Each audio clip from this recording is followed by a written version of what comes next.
Om Shri Ganeshaya Namaha. Om Shri Saraswatyai Namaha. Om Shri Gurubhyo Namaha.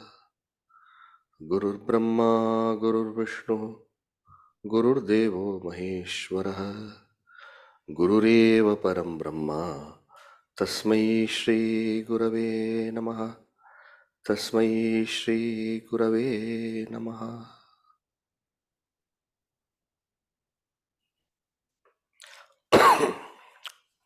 Thank you. Thank you very much, Swamiji, for giving me this honor actually to interact with you, engage with you, to know more about the course in Sandeepany. And I feel blessed that you have considered me capable enough to uh, have a conversation on this topic, and also the responsibility that you have bestowed upon me to propagate the awareness of this course. I'm very, very grateful to you, Swamiji, for this. Harikiranji, the joy is mine also. You're absolutely dedicated to Advaita Vedanta and its propagation, and you know the value of the knowledge.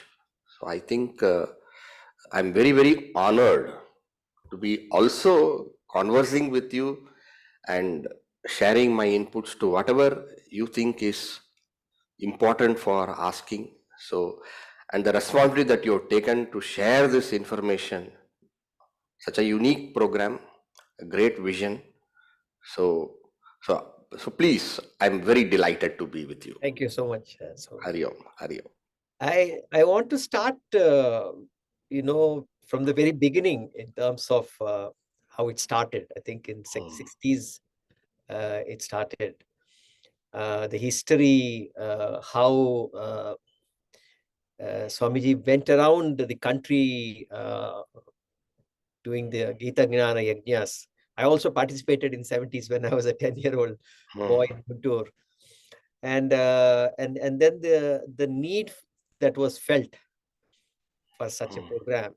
And can you just take us back into the history of how this program was conceptualized? And Yes, Harikiranji.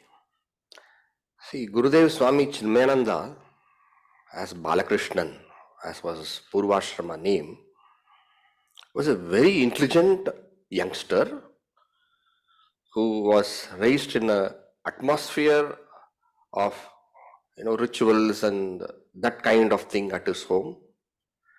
And as he grew up, he grew up to be a very questioning boy. And at that time it was the Indian freedom struggle. India was in the British rule. So his exposure to the difficulties of the nation, seeing the utter helplessness and the poverty also of the nation of those times. So watching all these things growing in the nation, and he himself also growing and seeing all those things, naturally a question of what is the relevance of spirituality? What is this? What are the relevance of people who are dedicated to spiritual wisdom? These and all were very, very deep in his heart, his questioning spirit. He himself was a contributor to the freedom struggle. He himself was a participant of it in various Quit India movement and so many other kind of activities as a youngster. He was also a journalist. So, the mind which asks these questions and wanting to find out truth, this was very, very strong in him. And this questioning attitude made him also dismiss the need for spirituality or the wisdom of the rishis. Probably he thought that they are parasites in the society. Those people are dedicated to that. So he really, it's not that he had decided, but he had become an agnostic. So he wanted to really find the truth out. So this search took him to the great master of the Himalayas, Sri Swami Shivananji. And there Swamiji was wanting to find out, and Swami Shivananji welcomed him very with a large heart and with a very heartful embrace, and welcome. You please see what we are doing. And that staying in Rishikesh in Divine Life Society, in the presence of the great master Swami Shivananji, he saw the value of the spiritual knowledge. He himself started understanding what these sadhus and saints are doing. Swami Shivananji was a very exemplary personality. He embodied himself the various aspects, various streams of Indian spirituality. Jnana, bhakti, karma and yoga, everything he had integrated within himself. And he was a doctor himself, Swami Shivananji. He was serving the society there in the midst of all his spiritual duties. So watching all these things, Swami Shivananji in action and all the sadhus there in action, Swamiji's heart underwent a change. He also started imbibing the knowledge which Swami Shivananji and others were sharing there. And his interest became more and more deeper. And when his interest became more and more deeper, his detachment from the secular things also grew deeper. Then he started studying more and more, and then he wanted to study further. That's when Swami Shivananji recommended to him His Holiness Himabad Vibhuti Sri Swami Tapovanam. He was a giant of those types. He was considered Himabad Vibhuti, glory of the Himalayas. He was a Virakta Purusha to the core. He stayed in Uttarakashi and Gangotri, very rarely coming to Rishikesh. In the higher Himalayas and the middle Himalayas was where he spent. So, and he was a very strict teacher. And with Swami Tapovanji, Gurudev Chinmayananda, he deeper and got, his eyes really opened.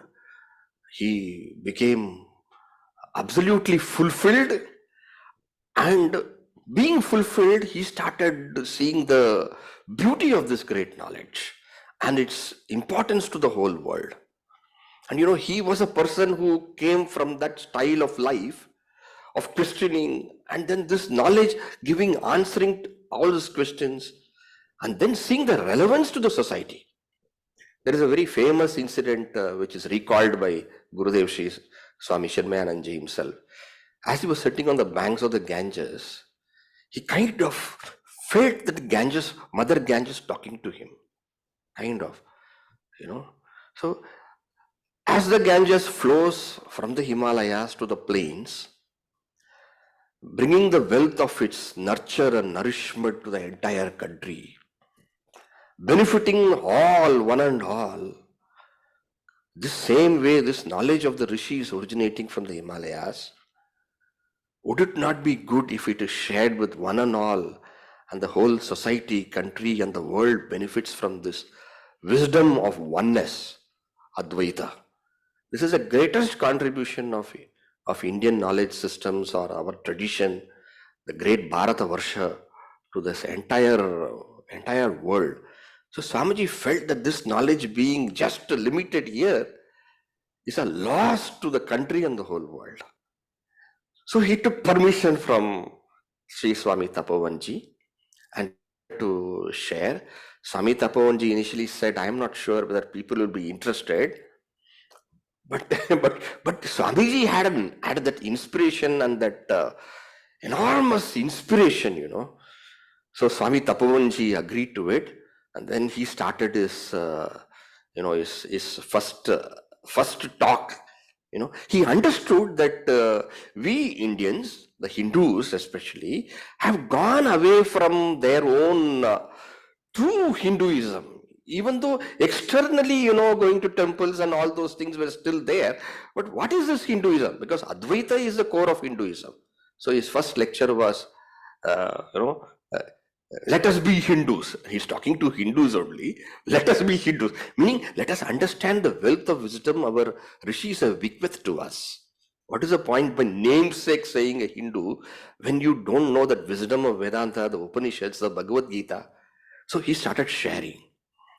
And first it is said that jokingly he used to say there were because his master Tapovanji said, you find out if there are 4 people interested. If they are interested, you continue. So like that Swami Tapovanji had said. And he used to jokingly say, in the first lecture I had 4 people, the 4th one was me myself. That's how he said. And then slowly, because his delivery and his inspiration, of course, and his compassion, love, and a master who has gained that wisdom, how they feel one with the entire cosmos, that Brahmatma Bhava, Sarvatma Bhava, as they say, all those things in expression, and then the whole country rose to his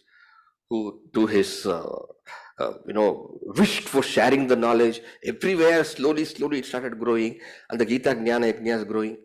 And as the work was going, Harikiranji, he found out that he himself doing is not going to work out. Because how is he going to share with the whole country? And the vision of having this knowledge spread to the whole world. So he used to say, I want an army of 100 Vivekanandas. That's how he said. That vision of enabling others also to share, to gain this knowledge, get themselves transformed, share this knowledge as their sadhana, so that the knowledge goes everywhere. This was his vision. So that is how the first Sandeepany was started in the 1960s. 60s. 62 Yes. or 63? 61, 63, yes. 63. 63. Sandeepany was started. In the early 60s, 1963, it was started. And the initial batch of students, it was called, the name given he gave was Sandeepany Sadhanalaya. Okay. So, that is how just to answer your question, then afterwards you can ask me other things I can keep saying. So that is how it started. And then, it reached the Sandeepany in English, which was started. And, he did not start Sandeepany in Himalayas. He started Sandeepany in Bombay, in Mumbai. Okay. So he wanted it to be accessible to the common man and to the dynamic youth. How many were there in the first batch, Swamiji? First batch was somewhere, I won't remember exactly fully, around somewhere less than 30 only were there. 30. So that was how it was. And those people whom we trained in the first batch were the stalwarts, Swami Sharada Priyananji, then Swami Purushothamananji, then Swami Jyotirmayananji, many, and so many great masters. And then slowly it started. And they themselves who were trained there became Acharyas later in the Vedanta course, and then the training, and then the knowledge, and then went on. How many so far, Swamiji? How many in Sandeepany itself? How many have there? You see, when you say Sandeepany, we are talking of Sandeepany Sadhanalaya. Sandeepany is the Gurukula of the Chinmaya Mission. Sandeepany is the name of Bhagavan Sri Krishna's Guru. Okay. So you can see in everywhere there is that Sri Krishna. We had Sri Krishna Janmashtami yesterday. The finest flower of our tradition who could combine knowledge and action together is Bhagavan Sri Krishna. So that his name of his Guru was kept in Sandeepany, Guru, Sandeepany Sadhanalaya. So this is the Sandeepany. This is the main first Sandeepany where we started. Later on, Sandeepany spread also. You have Sandeepany Himalayas in Siddhabari, Himachal Pradesh. Then other places also. There's Sandeepany also in Coimbatore. Now we have Sandeepany also in Trinidad and South Africa. Many places it has spread. So, I think you did when you ask the number of Percy also you did, no, in California. Yes, that was also there. Initially it was there. Sandeepany, San Jose, it is there. So now when you talk of number of courses you ask, the present course which is going to start in January 2024, Makara Sankranti, that is going to be the 19th course. 19th. But so 18 batches have gone by. All in, you're talking about Mumbai. Mumbai, yes. 18 in Mumbai. 18 in Mumbai. So the next one is 19th. Otherwise also Sandeepany Himalayas also will have the number of courses and all, like that. It's continuously going on. These two places we have Sandeepany courses continuously going on, Harikiranji. In other places, there is, as and when the need is, it is started again, and then it goes for some time quiet, and then again it starts the regional languages.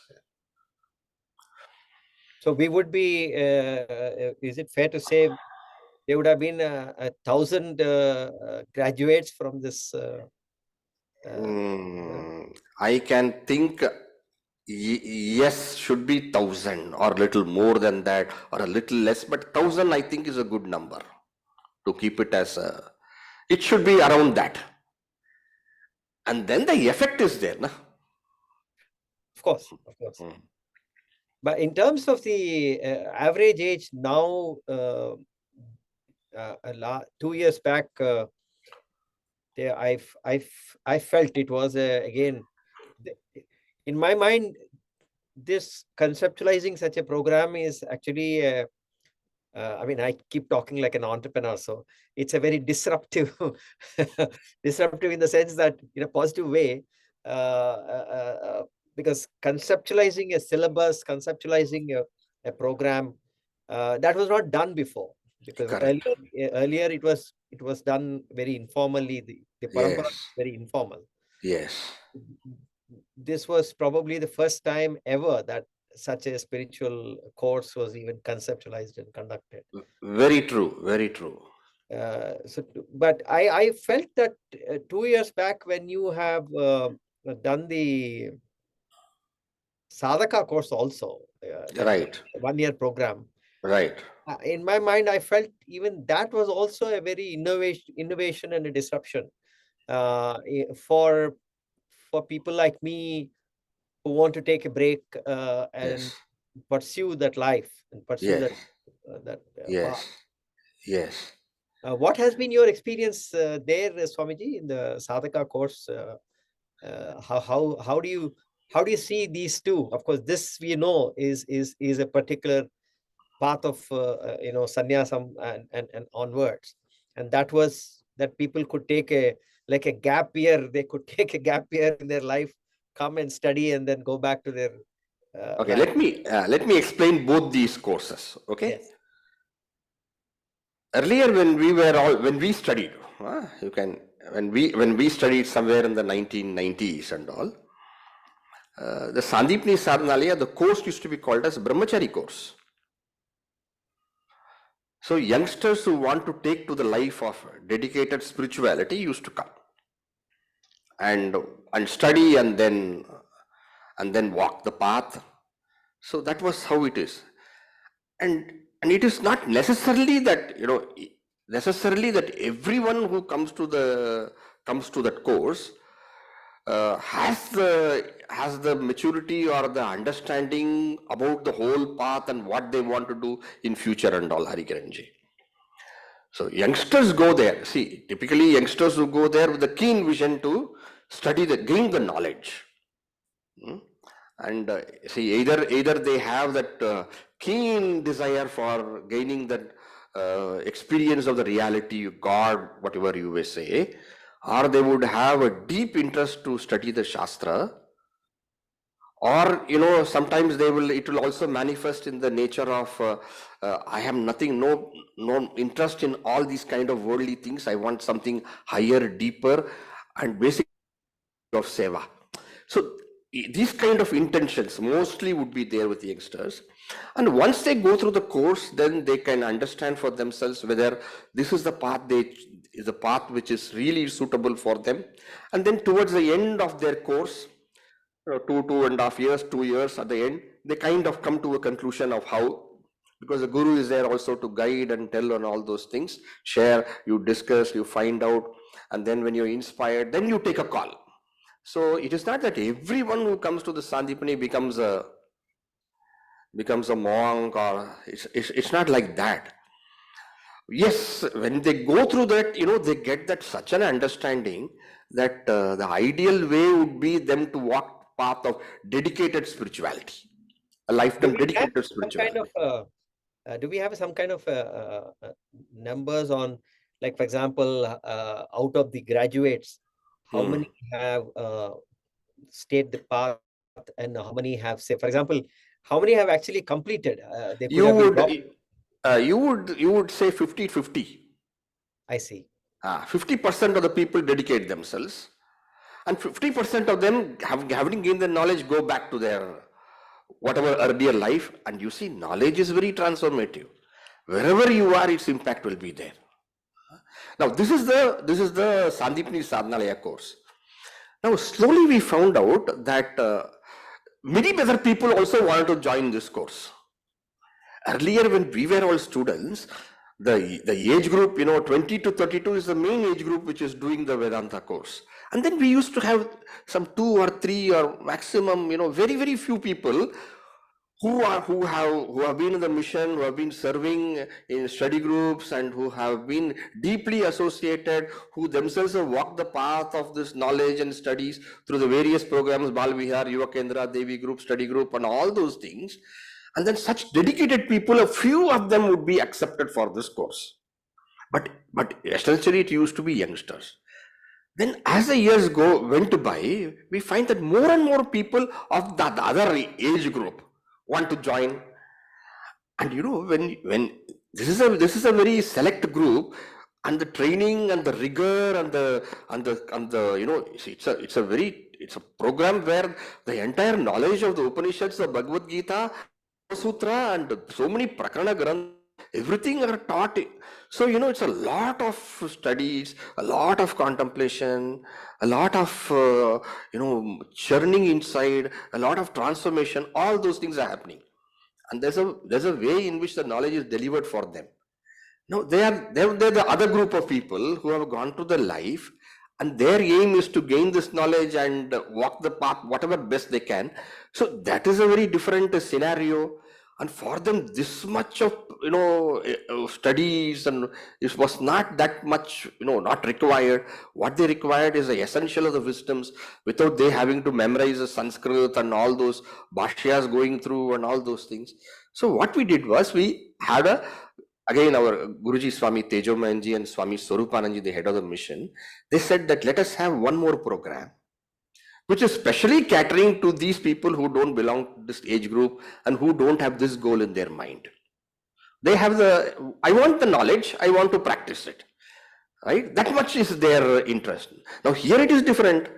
I want the knowledge, I want to transform myself, I want to walk the path all through, I want to serve, and I want to share this knowledge. Now that's a very different purpose. So a separate course was started. It's called a Vedanta Sadhaka course. Now the Sandeepany Sadhanalaya course is called Vedanta course, catering to that age group of 20 to 32. Now, other than that, any other people who are interested in all those things, we have the Vedanta Sadhaka course, about which you are mentioning. So what is the difference between both these two? The difference between both these two is the extent of coverage and the depth of coverage, especially using the commentaries of Adi Shankaracharya. So that for that Sanskrit knowledge and everything needs to be imparted. So with all those things, then a person can go through it. And now in Vedanta Sadhaka course, the whole thing, the essence of it is covered. Instead of 2 years, it becomes 1 year. But all the major texts, what is taught there is also taught there. But not so much emphasis on the in-depth knowledge of Sanskrit is not there. Whatever is required is definitely taught for whatever is, and then bhashyas are taken up for them.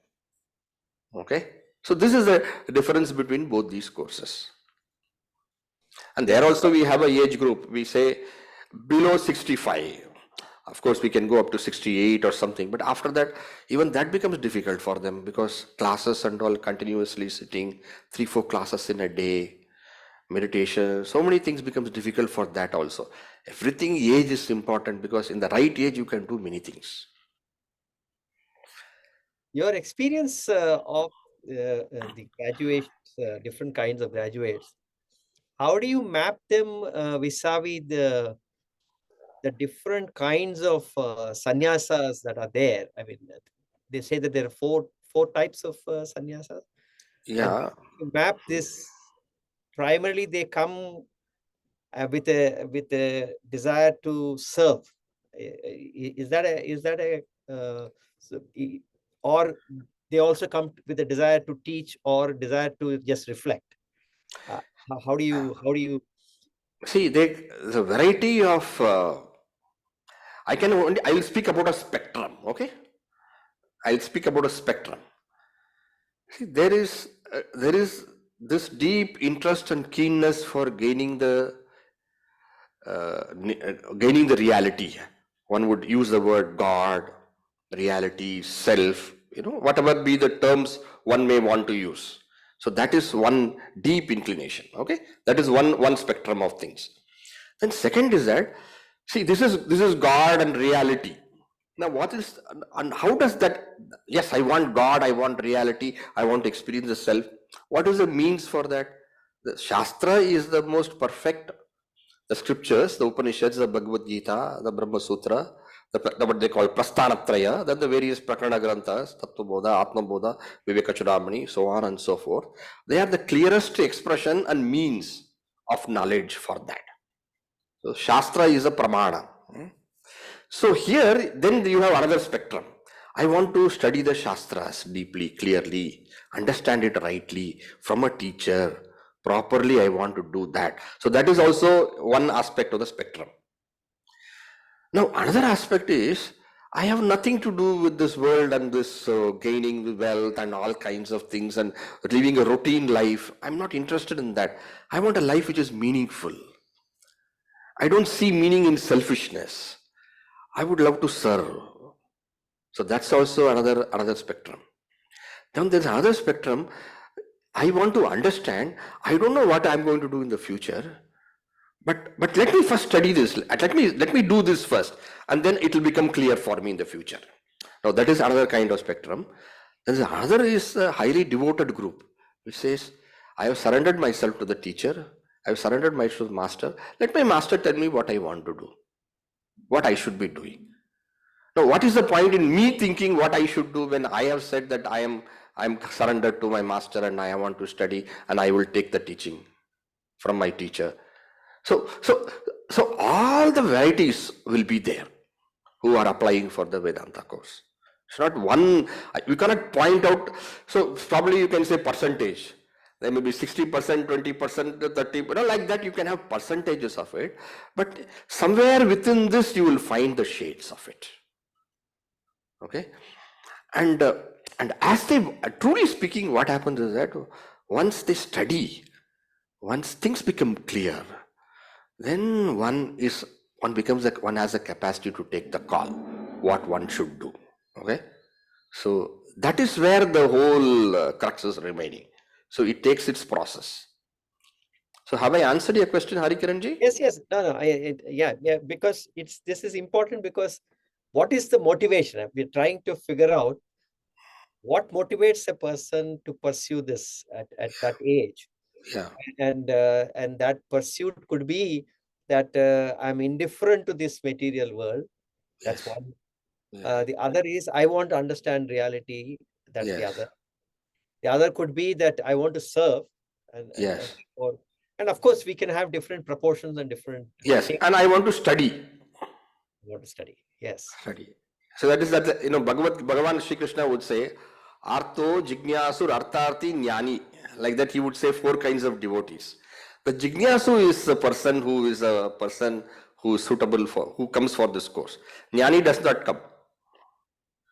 The Artharthi, the person who is wanting wealth and all, and that's a different thing. They go in a different. So a person who is keen on this knowledge and walking the spiritual path, variety of things are the combination.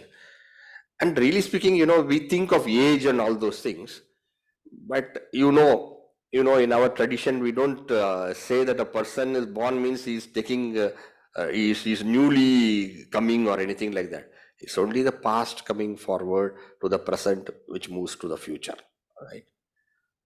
So that past inclination and all those things are there, and that will sprout.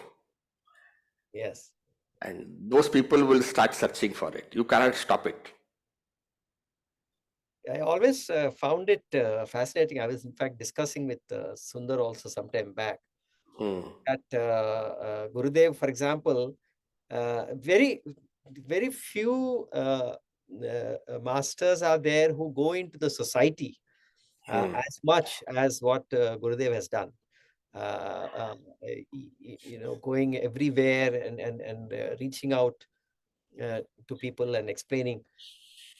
Definitely, I've seen, having interacted with several sannyasis and swamijis and masters, this is a very rare quality that not everybody is endowed with, so to speak. In a way, for example, what Bhagavad Pada has done in that time, when there was a need for him to travel and systematize the knowledge. So he finished his commentaries, and then he traveled, and then he educated the people, he systematized knowledge. There are so many things we know about. That's the kind of work at different points in time, that kind of work is required.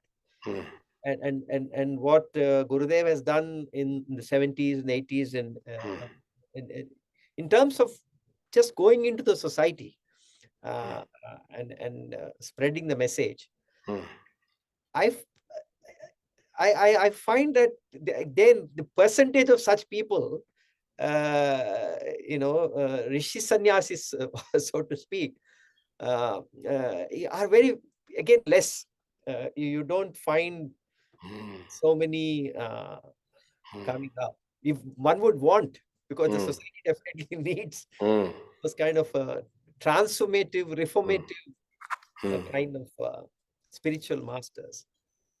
Yes, yes. That's, So, shall I say something on this or how? yes, please.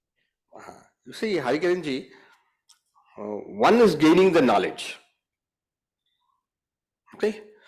Now, when one gains the knowledge, Harikaranji, it is intellectual. Now, we speak of knowledge which is transformational. Now, the knowledge which one gains, if it has to become transformational, then there's a lot of process involved from the intellectual knowledge to move to transformational knowledge. Now, how does that movement from understanding to standing under, as you may say, or from information to transformation, or from knowledge to actualization, how does that happen? It is a process. Now, what do you mean by process? That information which has gained, the knowledge which has gained, has to become slowly part and parcel of the individual, so that the individuality is broken. And the sense of, see, when we see in Vedanta, when we speak of Tattvamasi or Aham Brahmasmi, what it really means is that myself is this whole world. I am no more this limited individual, but I am one with the totality. So this is that experience, or this is that actualization, or this is the transformation. So how does it happen? More and more one starts thinking about it. More and more one dwells in that knowledge. More and more one abides in that knowledge. So this process is called as Brahmabhyasa in the Shastra. That's how we call it, Brahmabhyasa, practice. Abhyasa means repeated practice. Brahmabhyasa, repeated practice of abiding in Brahman. There's a very beautiful verse which summarizes this. Tat Chintanam. Tat Chintanam means thinking about it. Katanam, speaking about it. Anyonyam tat prabodhanam, mutually sharing and discussing and learning from each other about it. Then, etadeka paratvam cha, and absolutely abiding in this alone. Brahmabhyasam vidur buddhaha. This is called as Brahmabhyasa. Okay? This is a verse very well known. Shankaracharya in Laghu Vakya Vritti. In so many places you will find this verse. Now, what Gurudev did was, Swami Chinmayananda did was, he ensured that this whole process of knowing from understanding to standing under, knowledge to actualization, information to transformation, is the whole thing that this person who is given knowledge in Sandeepany is doing, which is termed as Guru Seva, which is another word, Brahmabhyasa. What does a person who has studied in the Sandeepany do? He shares this knowledge, Now to share that knowledge, how much you have to think about it. So that chintanam goes on, Katanam, sharing the knowledge. I can tell you, initially when after I had studied the Vedanta course and I had to speak, let us say 20 minutes on it, the whole day I would be thinking about the same topic. Whole day. And I would be writing down what I'm going to speak and again re-revising, again putting in my mind. You cannot keep paper and then read out like that. You're not a professor. It's a satsang, In satsang, you need to be actually present. So that chintanam goes on whole day. Forced chintanam, you can't escape. If I have to have a class in the evening, I would be sitting, at that time I'm talking, I would be sitting from morning onwards and thinking about it, bringing books, Upanishad reading, Kathopanishad reading, Kenopanishad, taking the Bhagavad Gita, Atma Bodha. So Chintanam goes on non-stop. He ensured that. Kathanam was a regular practice. You have to share. Okay. And then what happens? Study classes. Anyonyam tat prabodhanam. Each one sharing the knowledge. And then daily ensuring one's sadhana is there, one's meditation and one's spiritual practice becomes regular, non-stop, continuous. So in other words, what did Swamiji enable for all of us? We seekers, what he did was, he established this process. This process is what is called today as Chinmaya Mission. So when somebody says, what is Chinmaya Mission? I would say, Brahmabhyasa is Chinmaya Mission for the sadhakas. And then very, very nicely, Swamiji used to tell us how we should share. He would say, don't share with the idea of you being a teacher and a master and a guru. Don't do that. Because you're not a master, you're not a guru. Who is a master, who is a guru? Shrotriya Brahmanishta is a master and the guru in Vedanta tradition. Brahmanishta is one who is abiding in Brahman. See, we are on the path. This is our sadhana. So he would say, when you are talking, please keep this in your mind, that your intellect is talking to your mind. In other words, you are the first student. And when your intellect is talking to your mind, loudly when it is talking, reflecting, others are only overhearing. So this was a very, very important teaching which Swamiji gave us. And that way, the sadhana of that sadhaka progresses. And at the same time, the society also is benefited. And then knowledge is disseminated. So wherever one is, one does this. So you can call it in different way. From the standpoint of the seeker, he would say, I'm doing my sadhana. From the standpoint of the other person, this person is doing seva to the world. And from the standpoint of Bhagavan, one can only say his wish is getting fulfilled. So this is an absolutely, what can you say? One of the words you use, is it not? You are saying disruptive. Yes. And very surprisingly, very surprisingly, not many masters, I do not know why, many masters, actually this is the truth, this is how a sadhaka should be. Right? This is how the Brahmabhyasa can happen. And Gurudev systematized it in such a very... So it's only as the years go by, when you start reflecting on what actually he did, Swamiji did, you start getting insights into what was the process and what was his thinking, and you start getting insights. It's still so huge and vast that truly you can know Brahman probably easily, but you cannot understand a knower of Brahman. They say, Sayo havai yat param Brahma Veda Brahmaiva bhavati. The one who knows Brahman becomes Brahman. But such Mahatmas who have got this vision are truly rare. And as you said, yes, that is rare. But I'm not understanding why it should be so rare, when this is so clearly mentioned in the Shastra, as this is how the knowledge can be actualized. Information can become transformation. This is how it should be. That's what I would say. Yes. In fact, no, I think that is what if, I'm just talking like a entrepreneur again.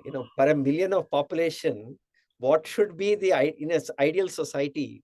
What should be the how many spiritual masters for a million of population? For example, if we, I think there's a serious shortage, so to speak. And I personally feel that the last 10 years,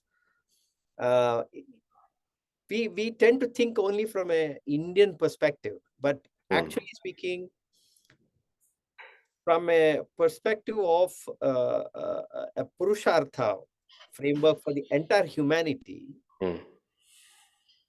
the West having developed so much, having achieved material success so much, but then realizing that happiness does not lie in material success, is actually more ripe for Vedanta Yes. than a underdeveloped or a developing country like ours. So if you take a population of 7 billion, I feel there's an urgent need for, there's a scarcity in the need for Vedanta teachers around the world. Yes. And we have to think about it from a humanities perspective. In fact, I just wanted to share with you, Swamiji, before I ask you one more question, is that at Indica itself, we've been working on till for the last 8 years. Yes. But then just crystallize the purpose of what we are trying to do is that we are trying to we seek the well-being of every being. That's the vision. Correct. Well-being of every being. Correct. And using the Indic heritage, yes, for health, happiness, and harmony, yes, for humanity. yes, That's the mission. yes, Health, yes. happiness, harmony. And in health, we talk about yoga, Ayurveda, vegetarian cuisine, upasana, and that is health. And in happiness is Vedanta. And in harmony, it is our ability to see divinity in everything. And the way we look at the sustainable practices and the way we look at sustainability. So the crystallization of our purpose and our mission is health, happiness, and harmony. Very These nice. are the three very nice. Very nice. Right. And the well-being of everything. Yes. And Harikiranji, it is very, very true that this knowledge is for everyone. See, if you, it transcends, truly transcends borders. Yes.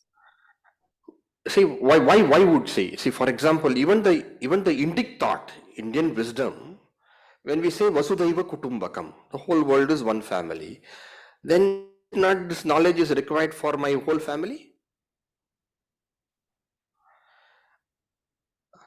And in what way is anybody different from me? There is actually speaking no difference.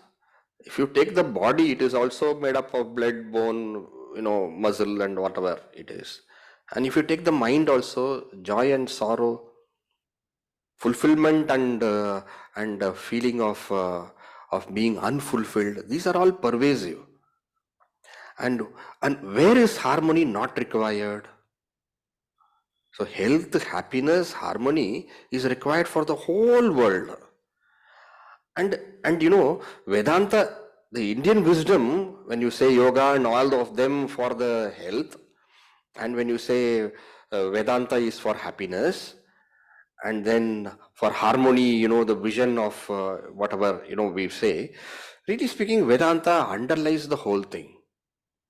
Advaita Vedanta, it is not just a catalyst, it is that which is going to be enabling everything. And in Indian traditions are all integrated with each other. You can't say this is Vedanta. No, everything will be included. So yama, niyama, asana, pranayama, pratyahara, dharana, dhyana, samadhi. That is a practice of Vedanta to enable that realization or fulfillment. Right? So, and then upasana is to bring chitta ekagrata. Karma yoga is to bring chitta shuddhi. So everything becomes integrated, holistic. That is why it is a holistic thought. People say, thought, philosophy, these are all poor words. It is a darshana. When we say darshana, it is a vision by which you live your life. And really speaking, Advaita Vedanta belongs to the whole world. Even though we have blessed to have a tradition which is living, undying, and which is unbroken, and wherein this vision is brought in a certain thought space, philosophical space, so that people can understand and comprehend it logically, intellectually, right? So that thought processes have been perfected for sharing in this great land of ours. But just because we have got it doesn't mean it belongs to us. Certain things what we have belongs to the whole cosmos. And it belongs to us in the sense means what? Our rishis were great discoverers. They discovered this for us. And then, but then we have a duty. And that duty is to ensure that this knowledge is made available for each and every individual of the whole world. That is our duty. Yes. And I'm sure, I can see the programs of Indica, which is vast in its approach. You have also movies creating also. I have observed in many of the unique activities you are bringing out, and of course you must be inspiring many members for different talents and capacities to come together. It is an exemplary work what Indica is doing. Just with tapping into the passion of multiple people. Yes. I wanted to ask you about your own journey, Swamiji. When did you join Sandeepany, and what went in your mind? Because that would also inspire others to understand. Can you share a little bit about your own journey? My own journey. What was the epiphanic moment in your life which said, "Okay, let me do this"? I can only say, some blessings of God, some blessings of my master Gurudev Swami Chinmayananda. In short, I can tell you how it all happened. See, when we were young, so my father had gone for, let me start from there, okay? My father had gone for one of the camps of Puja Gurudev in Siddhabari, Himachal Pradesh. It was a Gita Marathon camp. That's what they used to call Gita Marathon camp. In other words, the entire Bhagavad Gita, Gurudev Swami Chinmayananda covered in the Himalayas for probably 45-48 days. Okay. So one of his friends who had told him that there's a Jnana Yajna in, when you used to say Jnana Yajna, my father used to think some puja, some ritual, some yajna is going on and all. Okay. And he never used to give importance to it. What is this Jnana Yajna? He would say, when somebody is telling a respectful person and saying, okay, thank you for the information. Yes, we will politely saying yes, would come and all those things. In many years, my father used to say that the other person, he was a principal or a correspondent in a Chinmaya Vidyalaya, Pitambaramji. So he used to tell father about the Jnana Yajna happening. So my father would never go because Yajna did not understand. For him, it was a ritual. But later on, when he had told that there is a program in Himalayas where Swamiji is covering the entire Gita, so my father said that whether I understand, he told him that I will come, but I am not sure I will stay in the class and all. But Himalayas, I am. So my father went to that Gita marathon camp and did the whole Bhagavad Gita, studied with Gurudev, and he came a very inspired person. He alone had gone. And his goal became in introducing this knowledge to all of us in the family. That was how it started. So wherever Gurudev's Jnana Yajnas were there in Chennai, so we used to go. I remember also going to Coimbatore when I was a young boy in my 7th grade or something like that, when you are young. So that is all fine. Then as I was also growing, so I was in my 11th grade at that time. Okay. So my father said, let us all go to Siddhabari. Gurudev is taking Viveka Chudamani. So imagine I'm a 11th grade boy. School, I'm going to get 45 days away from school. Okay. And going to Himalayas. So this was the thing. And then en route you are going, then you will see Ganges also. All these things, And I was not any uniquely any spiritual or anything like that. I was a normal, simple, as every person of that age, 14, 15, 16, same kind of thinking, mindset and all. Nothing, I don't think anything special was there. Of course, in our friend circle, we used to discuss about what is the best way to govern, the growing minds. Communism, that would be the best way, etc. All discussion. What is the proof of God? All kinds of nonsense. This kind of usual discussion, what friends have in their schools and all. And growing, studying science, physics, chemistry, botany, all those kind of things. So I went to that Siddhabari. Had a lot of questions in my mind. And that place, I don't know, the moment I stepped into that ashram, I had a different feel about the whole thing. Okay. And father was a very say walk this way, stand this way, sit this way, that kind of particular. And it used to always irritate me, continuously keeping on giving us instructions and things like that. Suddenly I found whatever my father is telling me is not irritating. I said, what is the matter? That was my first feeling of that place. And of course, you standing in front of the majestic Himalaya, the Dhaula, the ranges, you just look, meditative experience, just looking like that. So these are all things. Then the class started, okay, and I cannot tell you how and Swamiji, Swami Chinmayananda explaining the Vivek Chudamani, and his explanations are, thoroughly logical. There is not a wee bit of superstition, this, that, or no. Vedanta is like that, Advaita is like that. And the expression of Swamiji amplifying that, coming to our hearts and answering queries. And the class would be 1.5 hours class. I'm in my 11th grade, 1.5 hours class, 3 times a session of Swamiji. He's covering the whole Vivek Chudamani. All my doubts are getting cleared one by one. Even doubts which I don't have are raised, and I'm finding answers to that. I'm seeing the beauty of this tradition of Vedanta, and above all, Swamiji's delivery laced with humor. You cannot go enter the class 6:30 morning, let us say, and the class ends at 8 o'clock. Only then you know that time has passed.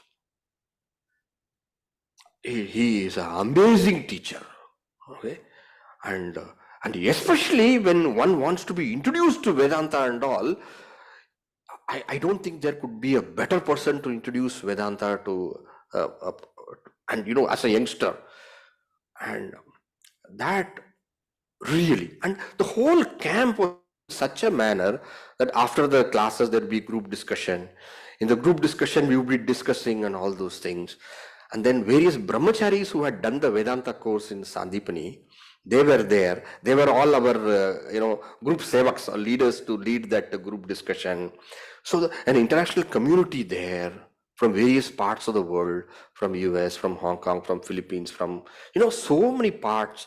And then you make friends with all of them. It's a communal living for 45 days together. So the whole ashram atmosphere, the whole wisdom which Gurudev Swami Chinmayananda was sharing, the Vedanta of Advaita Vedanta of Adi Shankaracharya through Vivek Chudamani coming, and Gurudev, along with the knowledge, he gave the love for the tradition, for the Shastra, for the Guru, and all those things worked. And finally, I was left, you cannot say hypnotized, mesmerized, whatever you say. Something happened. See, till the time till the time I went there, I was preparing for my medicine. Okay, I was determined to become a doctor. That was my chartered. I loved biology. So when I went there and I started listening and all those things happened, suddenly change happened to me. I said, what I want is this. This Brahman with Gurudev is talking. I want this Brahman. So one day I could not control myself. I went to him. I told him, look, I want this Brahman what you're talking of. That's what I told him. 14. You were 14 at that time. I was 11th grade. You can, I don't know, 14, 15, whatever it was. 15 must be, I think. 15, I think. 15 or 16. I don't remember. 11th grade, whatever the age is. That numbers and all, I'm not very that good at. I don't remember all those things. So I went and told Gurudev, I want to join. And see, by that time, I found that Brahmachari, they were all there. And so I understood there is a ashram where this is taught. I got that clarity. So I told him, I want to join the Sandeepany. Usually in Chinmaya Mission, you have to complete graduation before Sandeepany, you are accepted.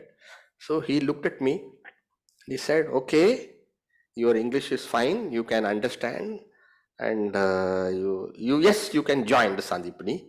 But I said, I want to go now. No, I don't want to go home. I want to go now. He laughed. He said, why? Why is it you want to go now? I know whatever I studied in the class, I told him, if I go back to the world, vasanas will catch me and this and that. Whatever I studied there only, I'm telling him. And then he like a father, grandfather figure explaining to me, no, nothing of that nature. You know how it is to be, how life is to be lived. You have to go back, do your 12th, and after 12th I'll accept you. And then he gave me instruction. I don't want anyone to think that you are an escapist. You must score distinction. That word stuck to me. My guru has given me instruction that I must score distinction. So even though my mind changed by the time I went, and I started reading many books, Swami Shivananji, Swami Vivekananji, Ramakrishna Paramasa, Gurudev's books himself, I started reading all these books. I spent quite a sufficient time reading these kind of books, but a few hours, whatever I had studied, I studied, because for me it was not studies anymore. For me it is my guru has told me. So, and by the time I finished my 12th, I have some very exemplary marks and all those things. And I was not there. I was again in Siddhabari for some other program of Gurudev, Narada Bhakti Sutra I was attending. But I had no interest in marks anymore now. But it will come natural. When you work well with full focus, it's not the number of hours you work, it's the number of how much attention you give to what you do. So it will bear its results. But my mind is already made up. So after 12th, I went and joined Sandeepany. In between there was a 9-month gap. So Swamiji had said, Gurudev had said that you come join me in the national tours. He's going wherever Yajna is going, you come and join me. So he said, meet me in Hyderabad, Secunderabad. So I had gone there with my bag and all those things. So I kept my bag. So Gurudev looked at me. He scanned me from top to bottom. And then he said, you're too innocent. I was 16 years old, 17 years old. How it will? You're innocent. You need to gain the world. You stay here. I know the Chinmaya Vidyalaya. You stay here and you teach here for some time. And the world will teach you.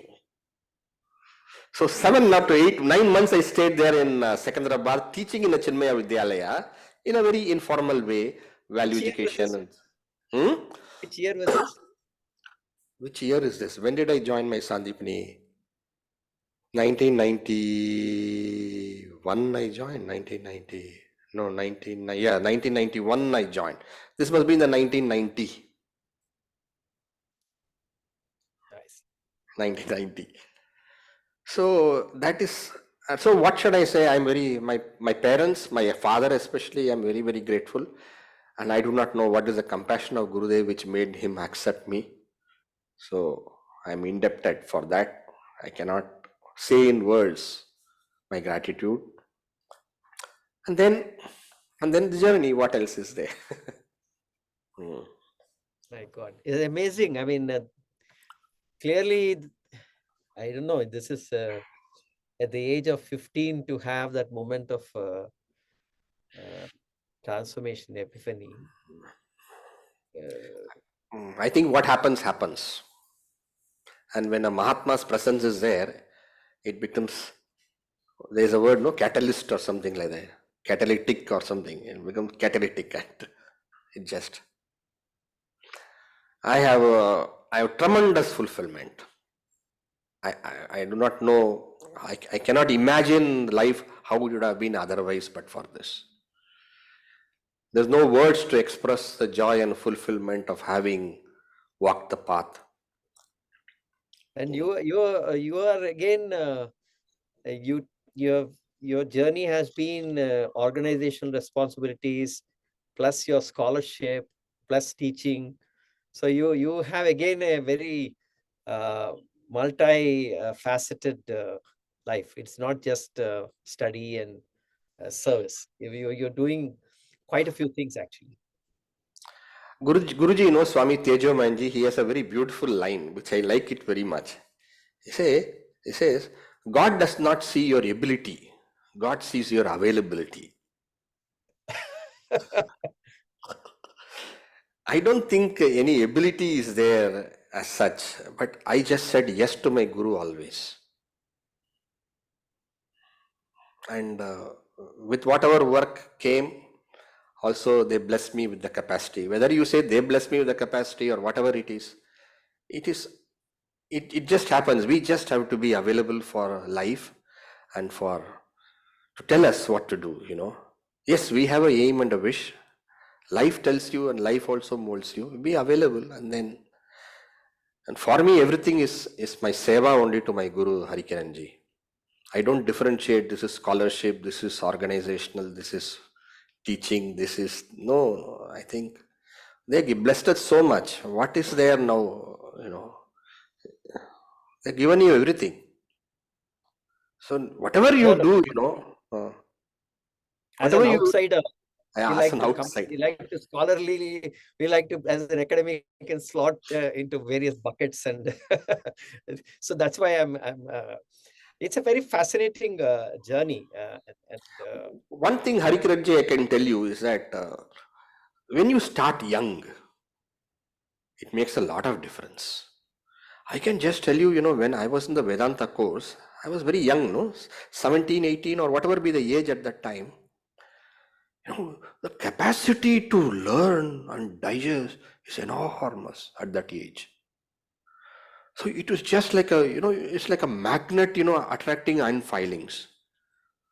So when you have such a mind at that age, which is available for the spiritual wisdom, it attracts everything. It just goes inside. Like a person who's a person who just wants to eat glutton. How the person eats, like that. You're a glutton of knowledge. Oh, one text after another text, but goes inside. You memorize also the text at that time. You gain the knowledge also. You get the clarity also. You go deep also. All those things happen. The advantage was I started it young. The younger you start, the advantage, yes, it is. And especially if you start young, what you want to do, then you are blessed. I think that way, I was blessed. I found out what I wanted to do very early because of Gurudev. And Gurudev blessed me also with the chance to go to it young. And then it naturally expresses all through your life. How many non-Indians are typically there in each course? What's the composition, Swami? I would say, let us say 50, let us say 100, one number let us keep. You would find some 20% of them are non-Indians also. So I see, when you say non-Indians means, you mean of the Indian race or you mean outside Indian country? I'm talking about non-Indians in the sense of non-Indian race. Yeah, you can say that. Non-Indian race probably can be 5 or 6 of them at this point of time. Okay, probably I would say around 5 or 6. You mean the European, and you mean the African, and you mean the Chinese, and if you talk like that, then I'll find some 6 or 7 of them are there No, in no, the in batches. any batch. In any batch, Yeah, in typically any 5 or batch 6. I'm talking, in any batch. Ah, That the Indian race outside the country also are there. So if you keep this correct. non-Indians, let us say 6 or 10, less than 10 you keep like that. Then also you have the others joining probably another 15, 20, and then you have also, so you would say that a sprinkling of overseas youngsters, then a good number of Indians from non-India, outside India, good number of Indians outside India who don't belong to the Indian nationality, but whatever, and then rest of them are Indians. This is how you find, but it is nothing to reflect upon upon who deserves to study. See, if this information reaches far and wide, the contour distribution can also change. No, my hypothesis is that especially post-COVID, Post uh, COVID, okay. uh, I feel that COVID has been a sort of an inflection point wherein a lot of people had the opportunity to reflect on their own lives and reflect on the purpose of their life and the meaning of their life. Correct. And therefore, I'm just saying from a global humanity perspective, the number of people who had this opportunity to take a pause and to reflect is quite substantial. Yes. Yes. And therefore, I would say that this time around, they would be the percentage would be far more is what I would Hmm. expect. And therefore, it would be good to bring about awareness of this course around the world. It is very important, Harikiranji. It is very, very important. See, the beauty is that this is the only thought, the only philosophy, the only way of thinking which can truly bring oneness in this world. Absolutely. Especially at this point in time when Yeah, yeah, yeah. everything is so polarized. Yes. Divisiveness can be broken only by Advaita. Absolutely. It is. So this kind of approach of thinking, it needs to go around the world. I must share with you, Swamiji, that there is an Indian who is currently running for elections in the United States. Hmm. His name is Vivek Ramaswamy. Hmm. And I was reading his book, Nation of Victims. Way back in January, I was reading this book. Now, of course, Oh, he's become very popular. oh. And in the conclusion chapter, Hmm. he mentions Bhagavad Pada's work. He mentions Vivekananda's work. Hmm. And I found that very, very, it was a very happy moment to see that somebody, who's settled down there and an entrepreneur, and now, of course, he's in the politics. But that kind of training or the grounding he has. So it's a very interesting phenomena that's happening.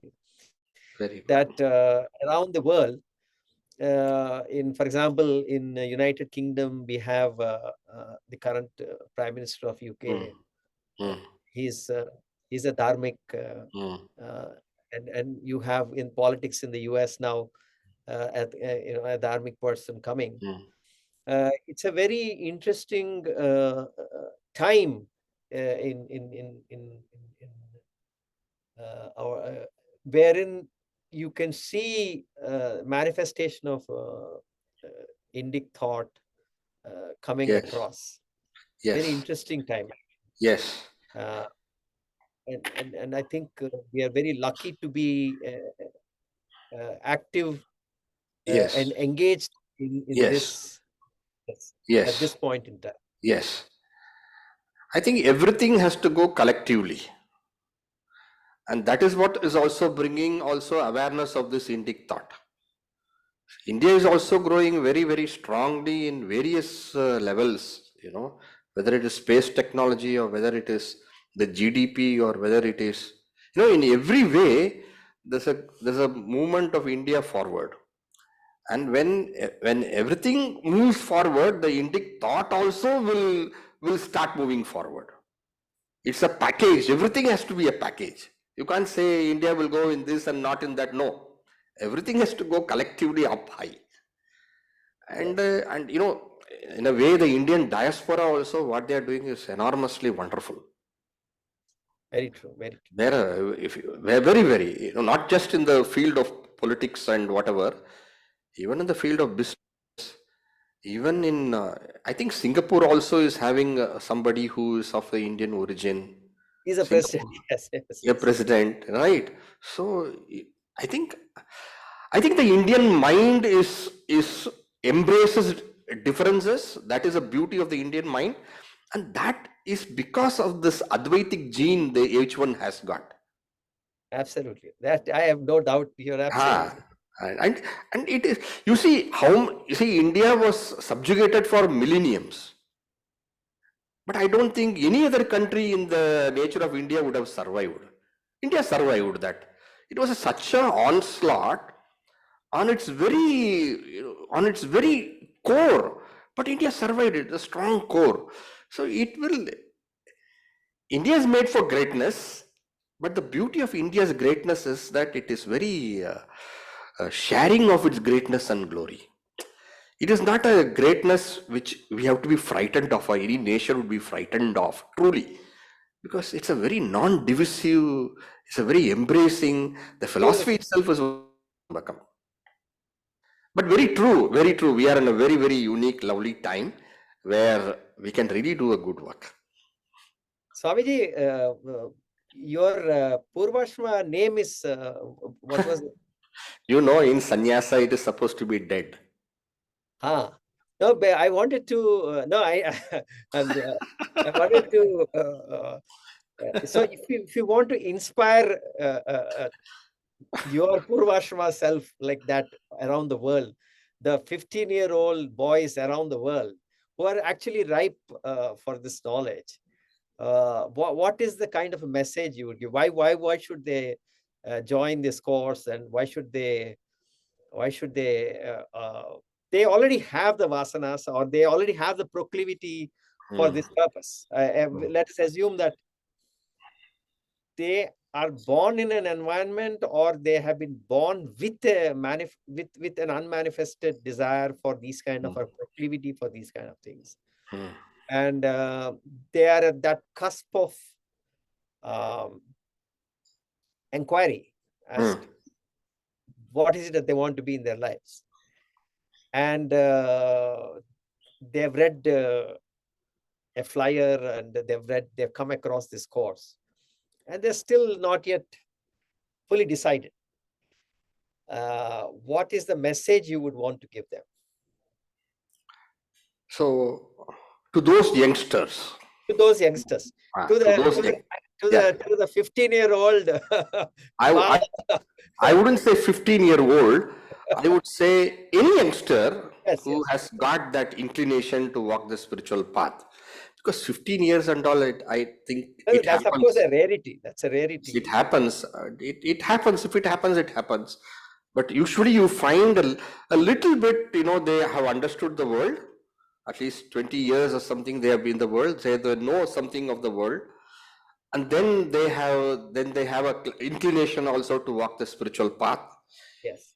To such people who have this kind of interest to walk the spiritual path, or let us say who has got the keen desire to realize the supreme, the highest reality, or let us say you want to study the Bhagavad Gita, the Upanishads, or let us say that you have no inclination to leave the usual rut of selfishness, if such is the case, the one, the only, and the perfect opportunity for you is to join the Sandeepany, study methodically, thoroughly the scriptures, understand and imbibe the truth, then consider what is worth life, dedicate yourself to the path to reach that ultimate, and then you will find that you are truly fulfilled.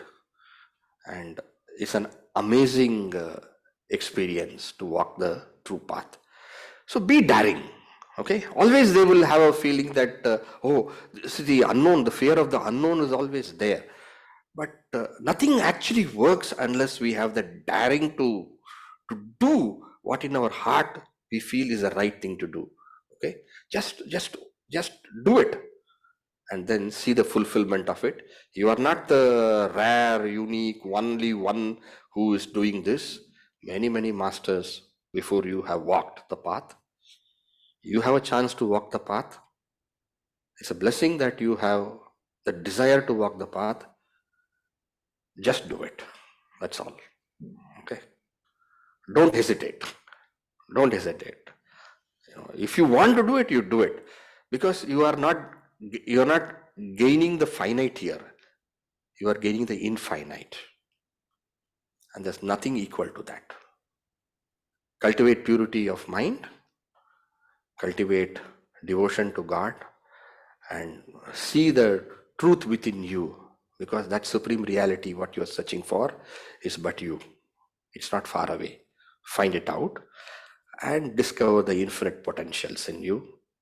Serve the world, because the world is you yourself. The world is God only. Where is God other than you and the world? He's not sitting somewhere. The whole thing is God only.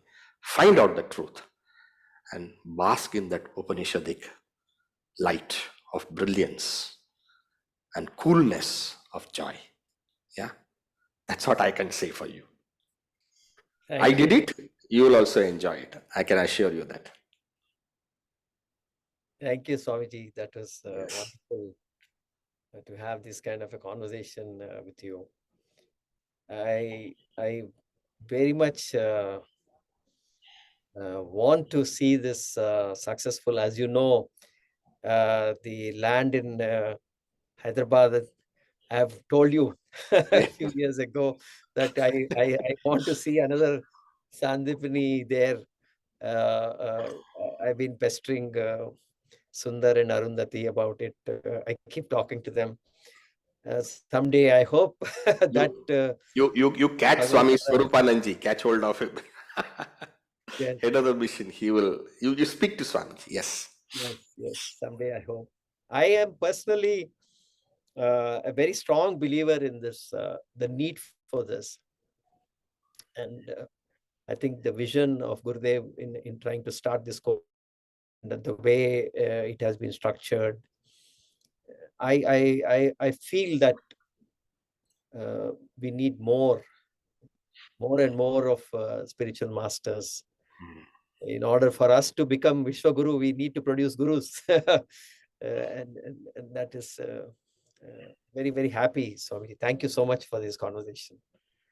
Harikiranji, it's a joy. It's a joy being with you, and I feel very, very comfortable talking to you. And it was a joy sharing all these thoughts. I have always the greatest admiration for you from the time I met you. Even before we began the Chinmaya Vishwavidyapeeth, the university, right? And at that time also you had indicated of this vision that you have to make Advaita, Vedantic wisdom, Indian knowledge systems available in a sustainable way for everyone. And I invoke the abundant grace of the Lord. Thank you so much. The munificent blessings of the entire Rishi Parampara for you, for all success. And lots of loving best wishes always, Harikiranji. And thank you very much for taking this job of ensuring that the information about Sandeepany reaches far and wide. It's very disruptive, but game changer. Game changer. For the individual, for the nation, and for the whole world. Humanity. Thank you. Humanity, yes. Thank you. Hari Om. Shall we conclude the prayer, Hari Kiran ji? Yes, please. We started with the prayer, we end with the prayer. Om Sarvesham Swastir Bhavatu, Sarvesham Shantir Bhavatu, Sarvesham Mangalam Bhavatu, Sarvesham Purnam Bhavatu. Om Shanti Shanti Shanti. Hari Om Shri Gurubhyo Namaha. Hari Om. Thank you, Hari Kiran ji. Hari Om.